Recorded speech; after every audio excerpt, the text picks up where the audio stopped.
How's it going? Let's do it.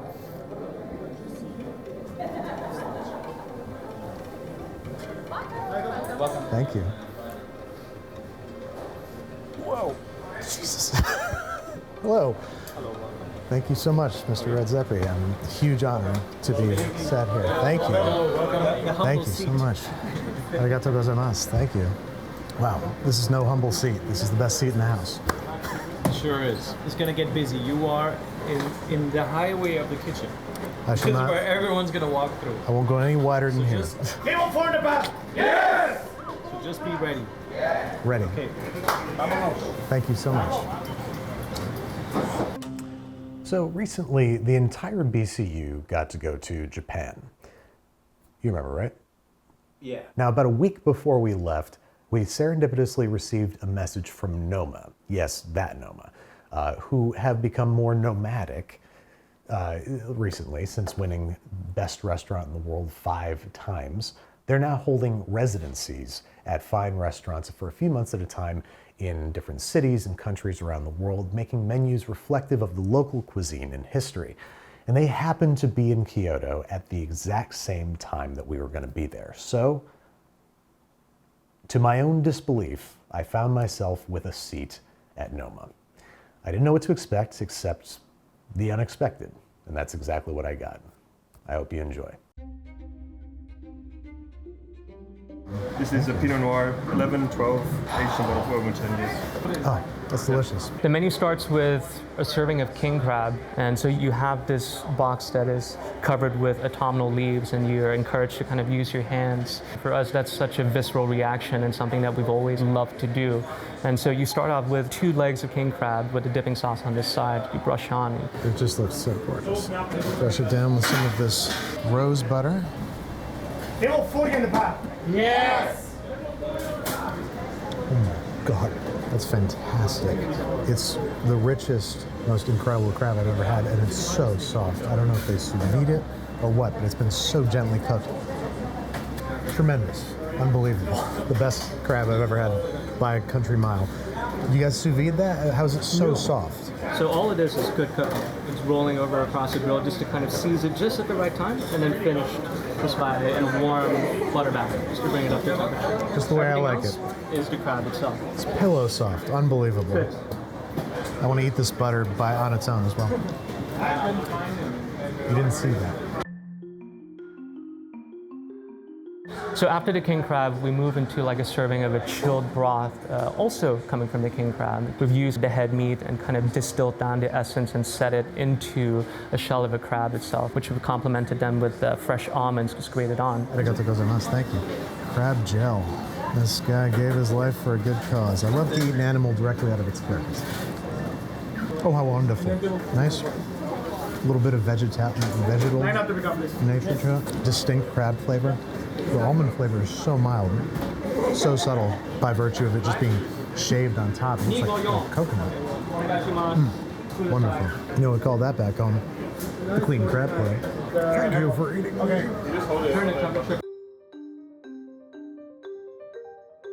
And you only made 1 barrel. There's only 1 barrel. There's only 1 barrel. I cannot say that I've ever had a wine as exclusive as that. And then we move on to a serving of salmon roe, ikura, such a classic thing to serve, but we've kind of presented it in a way that is us, and we've called it fish egg boba, kind of like a boba tea where you're eating and drinking at the same time. I'm going to be careful with this. Wow. Just a journey of flavors and textures from fishy to acidic to smoky. And then there's a crunch to it, but there's also a softness in those. The roe is just popping in my mouth. It's a celebration. Oh, what a romantic thing. It is very genital, if you will. All of our wines are, you could call them natural wines. They're wild fermented with wild yeasts, and it's not very common in the sake world. So all natural ambient yeasts that live in there. Cheers, kampai. Thank you so much for having me. This is just water in mine, of course. Oh, of course. No, you wouldn't dare drink on the job. Oh, that's fantastic. Wow. You do a good job, huh? Yeah. No, you guys do pretty good. Yeah. I don't know what to say to the man. He's such a giant. And then you go into a ginkgo serving of ginkgo and pine. So it's ginkgo nuts that we have picked and we've cooked it in the sencha tea butter. Finished it with some pine cones that we have preserved almost in the style of olives. There are pine cones the size of small olives in here. I'm gonna try one of these first. Let me see. Your first pine cone? Very much so, yes. My first whole pine cone, I think so. Wow, that's incredible. Table 20 on the path. There's the koji butter. There it is. Found it. I was looking for it. I just need the vegetarian. Dear God, I found it. Oh. So this is koji, Yes. right? Yep. And koji is central to Asian culture and cuisine. Miso, soy sauce, sake. What are you using it for here? Yeah, so what we're showing today is koji, but what we're not really going to go over today is miso and shoyu and sake and shochu, because those are, I feel those are more known entities of how koji is used. So what we've done is we've grown koji on barley. It's called mugi koji in Japan. Mugi means barley. So you can see it starts as steamed boiled barley, and then after adding spores, it grows this white fluffy mycelium, and that's what keeps it together. So what we use it for is infusions. So we have this. So this is koji oil, and we confit the koji in the oil. And what you end up with is an oil that tastes nutty and rich, a little bit sweet, a little bit fruity. I can smell it from here. Yeah. The whole place smells like brown butter and umami. Oh my God. And this is this infused overnight. This is straight out of the pot. What will eventually happen is this will be filtered. We'll take the oil. Right now on the menu, we're using it as a cooking medium, but also as a flavoring medium. And then you can try this as well. This is with butter. Okay. Oh, Yeah. God. This tasted to me like brown butter, and it's just oil. This tastes like a 4-course meal. Yeah. With brown butter. Yeah. It's everything and then some. It's meaty, it's cheesy, it's rich. Wow. Yeah. And we'll use it in right now we're using it on a few courses, which I will not spoil, but you'll taste them later. The sea snail is next, and we have cooked it in some butter until they're tender, sliced in, placed onto some barley koji that has been fermented, roasted over charcoal, and finished here with a broth of squid and complemented with some wild forage greens. The richness occurring in my face right now. I've had A5 Wagyu. Table Less 3 on the rich. path. Yes. That's koji steak. Wow. So, this is a snail, apparently. Wow. I don't know how they got it in that shape. They maintain the shape of the shell. What horrors must you do to accomplish such a thing? So they made a sour style saison beer, but with grapes. It's not dairy, but butter. Okay, no? That's beer? Beautiful, man. We got a you could have fooled me in it. Noma. And then there's the flatbread serving, wasabi leaves around a milfoil of crispy layers that you have with your hands. So I recommend you pick this up. You almost have it almost like a taco. Wonderful. Not the rock. Oh. Table 1 Oh, is 33 on the path. You jackass. Trying to eat the rock. Yes. Can we table 2, please? 2. Yeah. Wow. So lovely. He told me wasabi leaf, and I was like, "Uh-oh, that's gonna burn my nose out." But it's so mild when it's just the leaf, I guess. I don't know how wasabi works, I guess. I don't know why I thought I did. It's fantastic. He had to tell me not to eat the rock. I'm very embarrassed. You have 12, 6, 4 row and hold. So it's something that we love working with is this idea of live seaweed. We feel it has so much more to offer in terms of texture, in terms of flavor, and we're serving you 2 types of seaweed together with the sausages of black truffles. It's a 3-component dish, very, very simple. So this is going to be interesting because I'm going to say this very quietly. I'm not a huge seafood fan, or seafood? I'm not a huge seaweed fan. So let's see how this goes. I saw them making this ice as well. They were pressing the brick of ice down onto a hot coal to make this impression on the bottom.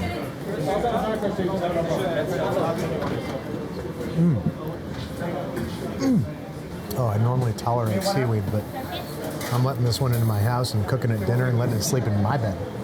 dinosaur seaweed was way firmer, way crunchier. This one's really tender, almost al dente. And it's got the most mild oceanic flavor.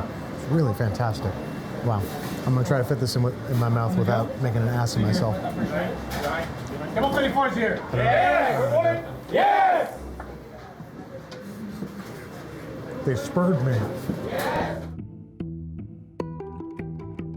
So this is Chardonnay Sauvignon Blanc with Pinot Blanc. I'm gonna bring it up to my mouth in 3, 2, 1. I missed my mouth a little bit. Let's do that one more time. Ready? 3, 2, 1. Demo 34, please. Yes! Matthias, can you How long packed on rice? And then there's a rice dish because it is Japan and you wouldn't be able to leave Japan without having some rice. So this one, however, is a serving of kurumai, which translates to black grains. This has so much more texture. It's actually similar to an ancient grain. We finished it here with a sauce that's made from squid broth and a little bit of koji oil as well. The rice is so tender, but it's got like a mild crunch to it. And the squid broth, it's like they distilled my favorite flavors that come from squid down into a broth. Squid can be a wild spectrum of flavors, and this is like squid simplified, boiled down, and made into its purest essence, and then whipped up into an ethereal foam and sprayed directly into my mouth. Sorry. Oh, what a fabulous thing to experience. I'm not saying that fine dining is for everyone, but I'm saying that I'm very grateful that it exists. It's a rare and unique expression. And I'm a little tiny bit tipsy, so I'm sorry if I'm getting a little wistful. You could have fooled me. And then we move into a serving of a Japanese spinach salad. We serve this together with miyoga, which is a distant cousin of ginger, much milder in flavor, but also has a lot of floral notes. And finally, a sauce of rice amazake that we have kind of let go a little bit longer than we have should, just to kind of bring up more acidic tones in addition to the sweetness for a little bit more balance. Shiso, seaweed, sake, crunch, pop, soft, hard, bright and fresh, deep and sweet. Every bite runs the gamut. My last 2 meals were 9 courses. This one's 14. I'm going to die. I'm going to die as a happy person. Don't worry. If I die tonight, I leave everything to Brad. So, are you going to kill me tonight? No. I said if I die, not if I'm murdered. If I die from murder most foul, Brad still gets everything. Unless you can prove it wasn't him, then you get everything. I'm saying the wildest every time Renee walks by. Hands, please. He just walked by and said, solve my murder. Some sake, this is a special bottling where we peated or smoked the rice bran before the brew. Almost like you would a whiskey. Whoa! I've certainly never had peated sake before. That is bananas. Wow. I feel like healthier as a result. I think this is lengthening my life every sip. Sorry to say, Brad, you won't be getting my money tonight. Unless you kill me. Then we're moving on to mushrooms. This is abalone mushrooms that we have kind of roasted over charcoal, glazed, and we've served it together with some sliced black truffles. We serve it together almost in a really typical style of having a dip of egg yolks together with some shoyu. How absolutely beautiful. Wow. Christ almighty. Between the koji butter and the truffle and the mushroom and the egg, it's gotta be the richest, most umami dish I've ever had in my entire life. Why do you need to eat meat when you just have this? And unlike every other truffle dish I've ever had in my life, the truffle is the last flavor on this dish. It is there as an accompaniment only. The things you taste first and foremost are just straight up umami richness, mushroom, and egg. Then truffle is there if you really look for it. And that's just about right. This is a Merlot bottled especially for us. I think uniquely Japanese. And then we move on to 2 servings. Next, you have a broth, something we call Kyoto forest broth. So it's basically different types of mushrooms that are dried in and then infused into a dashi that you sip from a bowl of maple leaves. So it's almost like you stick your nose into a leaf litter while you're sipping. And next to that, a fig leaf leather. So it is a leather that's made from huskut berry, and we've stuck it onto a fig leaf. So you peel it off almost like a fruit roll-up and have it in between sips of the broth. I just drink this through the leaves. Through the leaves. Okay, got it. No right or wrong. I was about to start eating these leaves. I'm glad I asked. You can Thank try. I mean, if you insist. He said I could try. That was a mistake.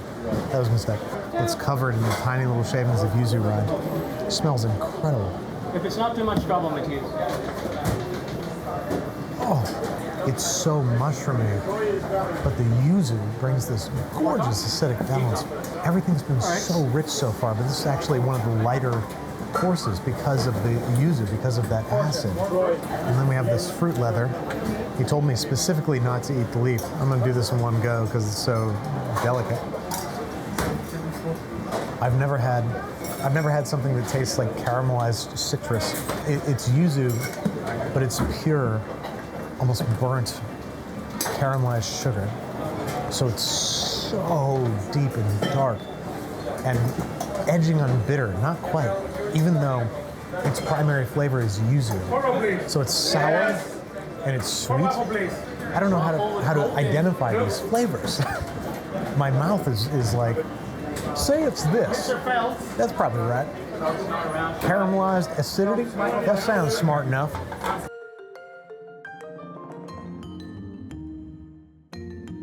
And then you have our main course, which is a hot pot serving here. So we're having deer, and at this point in time, as the weather gets a little bit cooler, the fat cap gets a little bit more prominent, and it's the perfect point at which to serve it. We have aged it basically for about 12 days, and they're roasted over charcoal, paired together with this fat cap. And then in the bowl itself, you have some matsutake mushrooms along with some yuba, which is soy skin, and all of which to have with a dipping sauce of sunflower seeds and shiso. Oh, it's mine! I was watching you make that. I was like, I can't wait for this course. If you haven't seen anything, you're pretty much at the start of the line, so most of it will be yours. So, got some matsutake mushrooms. Let's try a little cap here. Go with the 12 apple, please. Just the woodiest, earthiest, mushroomiest mushroom in all of mushroom history. So yeah, it looks like they have both the eye and the fat cap here. The eye is perfect medium rare and the fat cap has been braised. I'm gonna dip it in some of this sauce. Holy sweet Holy mother of ass and titties. Excuse me. That's what I have to say about it. I'm sorry. I don't remember what this was. What was this, Chef? So it's yuba, soy skin. Oh, soy skin. Okay. Yeah. So what we've done is cured it in between sheets of kombu. So it's a technique called kobujime, and we basically folded it into a parcel, so you get a little good mix of like the juiciness from the yuba, as well as a bit of bite. I hope that when I die, somebody enjoys eating my body as much as I'm enjoying this right now. I hope it's you, Brad, and I hope you try to take all my money. But the Babish murder mystery lives on. Win Babish's money. You solve his murder. Did Brad do it in Noma with the camera? Did Renee Redzepi do it in the kitchen? Did head chef Kenneth do it with the yuba? That was a wonderland. That was a carnival ride. That was unbelievable. You had a good, was it good? Yes. Fantastic. Can't joke here. Can't joke around with the. I was like, that was fabulous. Wonderland, a carnival. And it's like, it was good. Yeah, no. Yeah, it was. So this is a sake coming from Chiba. This is a style called kaikoshu, where you finish the ferment of the sake with last year's sake. Like a sourdough starter, sort of. Yeah, almost, yeah. Oh, that's delicious. Gotta be the best sweet sake I've ever had. And then moving on to desserts, the Kyoto oyster, or a serving that looks like an oyster but is completely edible, shell and all in total, made from different types of colored creams that we've accented with matcha, seaweed powder. I mean, you're encouraged just to pick up the oyster and just bite into it, shell and all. So it may not look like it, but you're moving into dessert now. You have it in its entirety, shell included. Have it almost like a sandwich. Shell included. Exactly. What? In its entirety. It's a big thing. How the hell did you guys do that? So the shell is actually made from cream that was set basically in a mold. So the molds are like completely almost frozen when we're painting it, so it sets almost immediately. Incredible. That was art.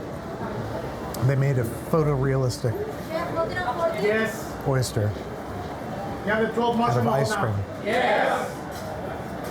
How's the and oyster? filled it with just... What are you guys doing in here? Is this food or is this magic? And then we're moving on to chestnuts. We have basically taken the flesh of chestnuts and basically blended it together with some Okinawa black sugar and then paired it together with caviar, because why not? I can't say I've ever had caviar for dessert. God knows I'm up to it. What a beautiful thing. If you'd ever have told me that I'd want caviar for dessert, I'd have told you, get out of my bedroom, it's 2 in the morning and you're drunk. But you'd have been right. And I apologize for calling the police. How long do you need for the one I'm so happy nobody can hear us but you and me. Is it tempered? Nipples. We're just waiting on. Ready to play the penis I'll game? let you know how this We're playing the 6 penis waffle, game. please. Penis. Doesn't affect on this serving. Only for dessert. You whispered into the mic, you nerd. You get a sauce refill after this. Right? Haka-san, Penis. further side. Pick up, please. Penis. All right. It's quieter. Say it louder. Only 4 more, no? Yes. Friendly. Yeah. Penis? Yes, one more. This has got to be the classiest place on planet Earth anyone's ever played this game. What is this? Flip two. A black tea called Beni Fuki, and then we flavored with the ghetto, which is almost kind of a variety of ginger. Wonderful, thank you. Oh, penis. Oh, that's really good tea. That's really good tea. Penis. It's good tea. And then finally, a serving of petit four, peanut ice cream. So we made a peanut from an ice cream of just raw peanuts that has been infused together with just plain water, actually, together with some chocolate and a pine cone that we preserve in syrup this time to finish it off. I don't know if they knew this. I doubt they did. But my favorite flavor combination in the world is peanuts and chocolate. And that, poetically, is how this meal is ending.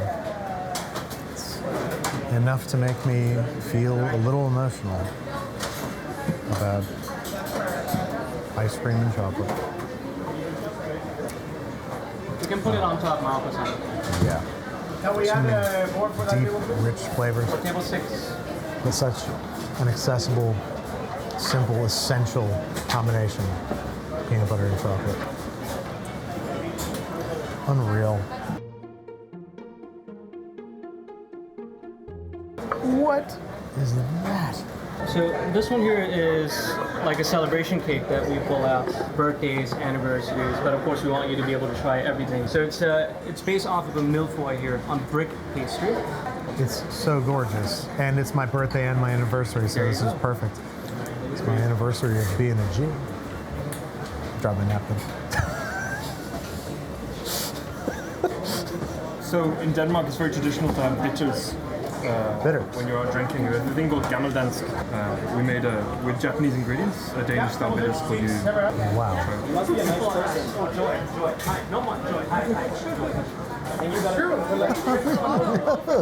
Ooh, bravo. It's bitter. It's really bitter. Wow. I don't know how to say it. House divided. Stand by 1 second. 7, hi. Pick up table 7, please. If you had told me Noma's menu would be one of the more welcoming and accessible set of flavors that I'd ever had, I'd have said F you. Information, please. You specifically, Brad. I would have called you at home in the middle of the night. I prefer to tell you when I Said, you'll never guess what this stranger said to me. Not so good, no? They said that Noma has the most accessible and welcoming flavors in all the land of fine dining. And I thought I'd call you and tell you, F you. What's this cake but the celebration of life in the face of certain death? Offline. Last bite down 20, no problem. It was really good. It was real f***ing good, dude. Noma is operating at a level, the best restaurants in the world, they start at, wow, this is good. And then they go up to, I didn't know they could make burgers this good. Then it gets up to, I didn't know that food could taste this good. And then you get up here and it's, I didn't know that food could make me feel this way. What would you ideally want your guests to say after the meal? How would you want them to describe it? I'm going to borrow from one of our guests who invited in the soft opening, and he was a basket maker for us. And at the soft opening, we invited some of the ceramicists, the craftsmen who basically helped build, everything that you see in the restaurant. And when he left, he basically told us that he was very moved by the entire experience, and he will look at his work differently moving forward.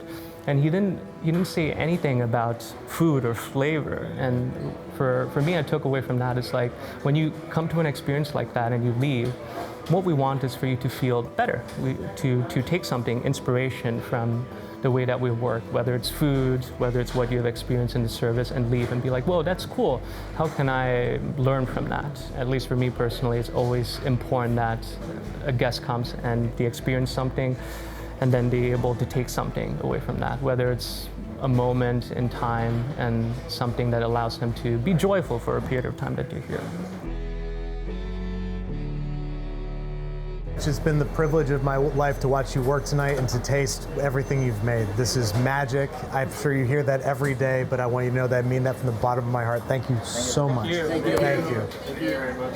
The experience of dining at Noma was just that, an experience. It was more than just eating a meal. The different dishes that were put in front of me were reflective of the season, of local produce, and of the massive cache of information and skill that were being put to use by hundreds of people to create these pieces of art. I'm really grateful that we got to capture it. I hope you guys enjoyed watching, and I really hope you check out Noma's Taste Buds program. It's their subscription service where you can try some of the insane, outrageous ingredients that they dream up in their mad scientist kitchens. For more information, check out the link in the description. Thank you again to Noma, and thank you for watching.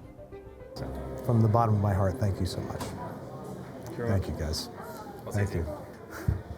All right, what? Do you want me to walk away? Well, goodbye. I'll just be carrying this camera equipment into the sunset. Come on, Brad, let's go.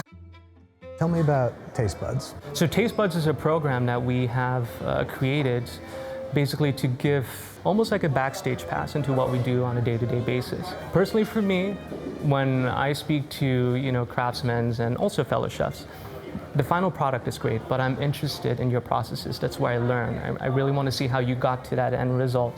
And Taste Buds basically gives people an opportunity to be a fly on the wall, come behind the scenes with us and to experience Noma from our point of view, our perspective, aside from just being a guest, of course. But what Taste Buds allows us to do is have a small pool of dedicated individuals, dedicated followers of ours, and we use them as crowdsourcing of information. So whether it's a ferment that we've come up with that maybe we are not sure if people are going to use it or dig it as much as we do in the restaurant, and we'll send it to them, and they can use things like a shoyu that we've created, or like we've sent barley koji oil and things like that. Sometimes it's things that we can't do for tens or 20s of thousands of units that is either maybe cost prohibitive, labor prohibitive, or something where we can't get enough of the ingredient, but something we can do for 1,000, 2,000 people. Very cool.